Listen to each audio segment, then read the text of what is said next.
Budget games are a risky investment. They can show you a decent time, or they can be the worst things you've ever experienced. In 2010, there was a budget Xbox 360 game released. This game is Deadly Premonition, and it became a cult classic despite being poor in a lot of ways. Now, in 2013, Deadly Premonition has made its way to the PS3, and I have had the opportunity to play through the game for the first time to see what's up with the following. Is it as deadly as it sounds, or will this be a pleasant trip to Greenvale?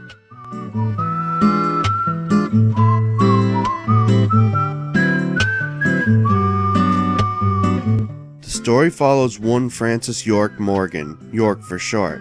He's an FBI agent that has been sent to a country town called Greenvale to investigate a recent murder case. Things get screwy as he and the local police force discover things relating this seemingly isolated case to other cases around the world. During the investigation, York is pulled into another world inhabited by strange human-like monsters.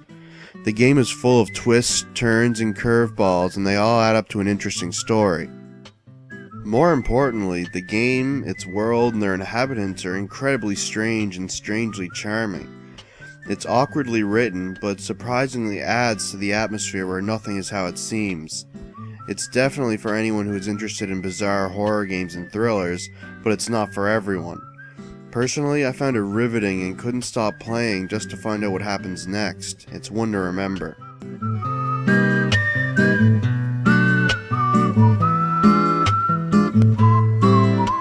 The gameplay can be a little awkward as well. You control York in third person and move around an open world setting. You drive around the town and can talk to the people living there. You shoot at your enemies in the other world, similar in style to Resident Evil 4, and investigate the area looking for clues. You typically need 3 clues to complete York's profiling of what happened in the current location. The shooting can be awkward and it's nothing special. You can't shoot while moving, and all you do other than that is run around. You can use melee weapons as well, but the hit detection is terrible and sometimes doesn't register a hit. Outside of the other world, you can perform side quests for the people of Greenvale. These side quests are short and simple, but they are timed and can only be performed at certain times and during certain chapters. These add to the world but don't help the clumsy gameplay. You have a sleep and hunger meter and they need to be watched. You can eat food and drink coffee to recover these meters. On the difficulty side, it's incredibly easy and made even easier thanks to the easy to access powerful guns with infinite ammo. There are trading cards scattered around the town and it's fun to collect. Overall, it tries to do a lot, and while it doesn't fail, it doesn't succeed. Dad saved her rich like me. The audio is mixed like most things in this game. The music is good and the creature sounds are creepy, but the voice work is mostly poor. Characters like York sound fine, but some of the side characters sound pretty bad. Surprisingly, they don't detract from the game but add to the strange charm. There is also a strange issue with the audio mixing. Often, the audio is either too loud or too quiet, and it can be a bother. It still sounds good, but close to bad.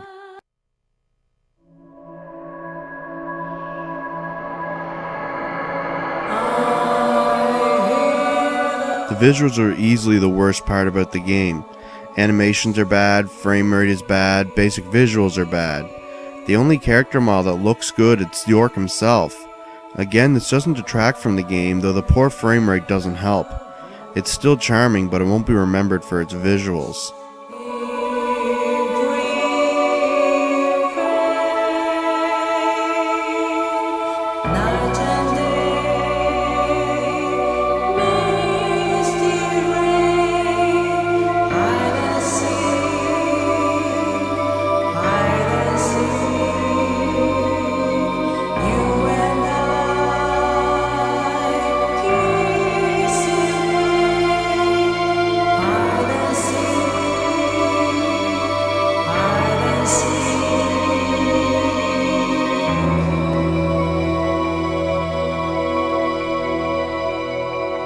Overall, Deadly Premonition is a bizarre game with a great personality. It's fun, if awkward, and its story is insanely interesting. The visuals are poor, the frame rate is poor, the audio mixing is poor, most things are poor. Even still, I love this game so much, and I found myself glued to the controller. If you can keep your expectations in check and are open-minded, pick Deadly Premonition up, and hopefully you'll love it too.